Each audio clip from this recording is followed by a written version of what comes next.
सेठ साहब, पिछले हफ्ते आपसे सेनेट इलेक्शन के मामलात पर बात हुई तो आपने कहा कि एक फार्मूला तय पा जाएगा, अंडरस्टैंडिंग के साथ सब कुछ हो जाएगा, और ऐसे ही लगा जैसे कहीं कोई तकरार या कोई झगड़ा है ही नहीं, कोई सियासी इख्तिलाफ है ही नहीं।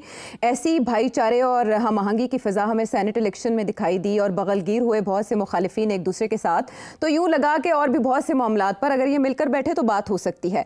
ऐसे में जब वो सेनेट इलेक्शन गुजर गया तो हमने देखा अदालतें मुस्तैद हो गई, अदालतों की जानिब से 9 मई केसेस की सजाएं सुना दी गई 10-10 साल। लेकिन उसमें भी एक और अचंभे की बात ये थी कि शाह महमूद कुरैशी साहब बाइज्जत बरी हो गई, और बात है कि वो रिहा नहीं हुए, उन पर और भी बहुत से केसेस हैं। उसके बारे में भी कयासराइयां की जा रही हैं कि उनका पाकिस्तान तहरीक इंसाफ क्या होगा। लेकिन मीनवाइल सबसे ज़्यादा जो चीज़ कॉन्ट्रोवर्शियल है वो ये कि केपी हुकूमत टेररिज्म के ऊपर एक एपीसी बुलाती है, तो वही जमातें जो सेनेट इलेक्शन में मिलकर एक दूसरे के साथ चली वो उसका बॉयकॉट कर देती हैं। और उसके बाद अब हम ये देख रहे हैं कि कुछ ऐसी स्टेटमेंट्स भी सामने आ रही हैं कि जैसे इमरान खान साहब ऑन बोर्ड नहीं थे, या कुछ कंट्रोवर्शियल फिगर्स सेनेट इलेक्शन में इन हो गए जो इससे पहले स्क्रीन से गायब थे, मंजर आम से गायब थे। हमाद अजहर साहब भी अपने वालिद साहब की राहलत के बाद हमें सामने दिखाई दिए, लेकिन मुराद सईद साहब सेनेट इलेक्शंस में अपनी जगह बना गए। मुराद सईद साहब जो नाकाबिले कबूल हैं, जो मफरूर करार दिए गए हैं, जिनके बारे में कहा गया कि वो रियासत के खिलाफ साजिश में शरीक रहे हैं मुबैना तौर पर। अब आपसे हमने ये जानना है कि ये जो भी हुआ सेनेट इलेक्शन को लेकर, और उसके बाद ये जो सजाएं सुनाई गई, 5 अगस्त ज़्यादा दूर नहीं है, 15 दिन 16 दिन की दूरी पर है, और तब तक तहरीक ने पीक करना है, लेकिन अभी तक तो उसका आगाज़ ही नहीं हो सका। तो ये सारे मामलात आगे कैसे चलेंगे? सेनेट इलेक्शन इमरान खान साहब की रजामंदी से इतने खुश असलूबी से हुआ, ये सारा है क्या गेम? गेम आसान है अगर आप मोटी बात देखें। अगर आप बारीकियों की तरफ जाएंगे तो आप कंफ्यूज हो जाएंगे, और इनकी सारी कोशिश ये है कि आप बारीकियों में जाएं। कितनी सीटें हैं, कौन ले गया, क्या हुआ, कौन बैठ गया, किसको खड़ा किया, किसकी लिस्ट थी, वो लिस्ट हुई या नहीं हुई, ये सारी चीजों की कोई अहमियत नहीं है। इस चीज के अंदर 2-3 चीजें हैं जिसकी अहमियत है। पहली बात तो ये है, और ये बहुत अहम बात है, कि पीटीआई के पास 8 सीटों के वोट थे और उन्होंने 6 ली, 2 दे दी। ये हो नहीं सकता कि चीफ मिनिस्टर बैठा हुआ है और वो अपनी 2 सीटें जो है अपने हाथ में नहीं है उसके, और वो जाने दे उनको जी। तो ये जो 2 सीटें दी हैं उन्होंने, 6-5 हुआ ना ये जी। तो ये 8-3 होना था, अब रह गया। तो इसके साथ हुआ ये कि जो सेनेट के अंदर जो गिनती की जा रही है, वहां गवर्नमेंट और उसके जो साथी हैं छोटे मोटे सारे मिला जुला के, एक्सक्लूडिंग मौलाना फजल जो कि उनके साथी नहीं है मगर साथ चलते हैं, उनके पास अब 60 सीटें हो गई, 4 उनको और चाहिए, और वो मौलाना के पास है। तो अब मौलाना को जब वो साथ ले लेंगे तो उनके पास 64 सीटें हो जाएंगी उनके पास, फिर वो 2/3 मेजोरिटी वाली बात जो है वो उनको मिल जाएगी। नेशनल असेंबली में उनके पास ऑलरेडी 2/3 हो चुकी है जी, रिजर्व सीट्स के बाद। तो अब ये है कि ये सवाल ये पूछना चाहिए कि ये पीटीआई ने क्यों उनको ये 2 क्रिटिकल सीटें थी जाने दी, ये जाने दी हैं। तो जिसके साथ आप वो सिर्फ मौलाना के साथ बैठेंगे और मुकबका कर लेंगे जैसे वो हमेशा करते हैं, हमेशा। ये गवर्नमेंट बेसिकली अब एक पोजीशन में आ गई है आफ्टर दिस सब कुछ, कि उनको 2/3 जब चाहिए होगा फॉर कॉन्स्टिट्यूशनल अमेंडमेंट, वो अब उनको मिल जाएगा। ऑल दे नीड इज मौलाना। आपको पता है कि जब 26th अमेंडमेंट हुआ उस वक्त भी मौलाना वाज द बेसिक इशू, उनको मिल गया था उस वक्त।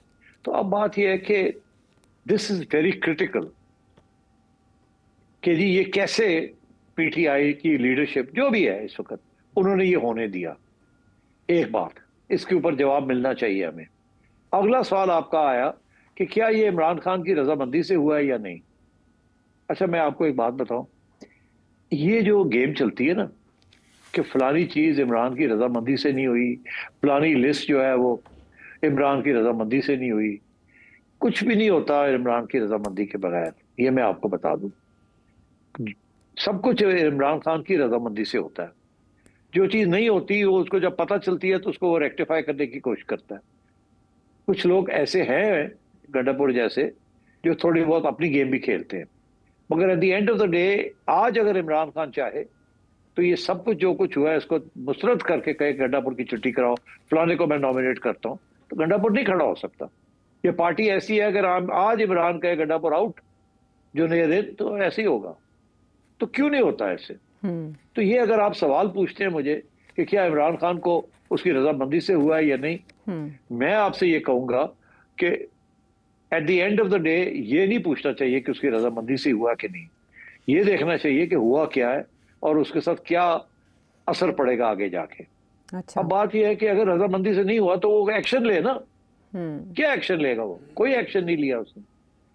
हो गया सब कुछ कि उसने गड्ढापुर को नहीं कहा कि ये क्यों हुआ, मगर आपको सबको पता है कि इस वक्त एक कश्मकश चल रही है पार्टी के अंदर कि अलीमा जो है वो गड्ढापुर के खिलाफ है। वो एक ग्रुप बना हुआ है, गड्ढापुर चीफ मिनिस्टर बैठा हुआ है, वो पीटीआई को भी साथ लेके चलता है और उधर के एस्टेब्लिशमेंट को और फेडरल गवर्नमेंट को भी साथ लेके चलना पड़ता है। अगर वो ना चले तो उड़ जाएगा वो। तो एक तरफ तो वो उधर से खतरा है from with in the party, दूसरी तरफ खतरा है फ्रॉम द अदर साइड।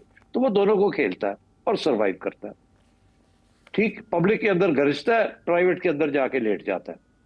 और इमरान खान को जब मिलता है तो वहां लंबी चौड़ी बात करता है और बताता है कि मैं तो ये कर रहा हूँ, मैं वो कर रहा हूँ, मेरी कोशिश ये है, मेरी कोशिश ये है, सो ऑन सो। और इमरान को भी ये पता है कि केपी की जो जैसी हुकूमत गंडापुर के अलावा कोई उसको संभाल नहीं सकता।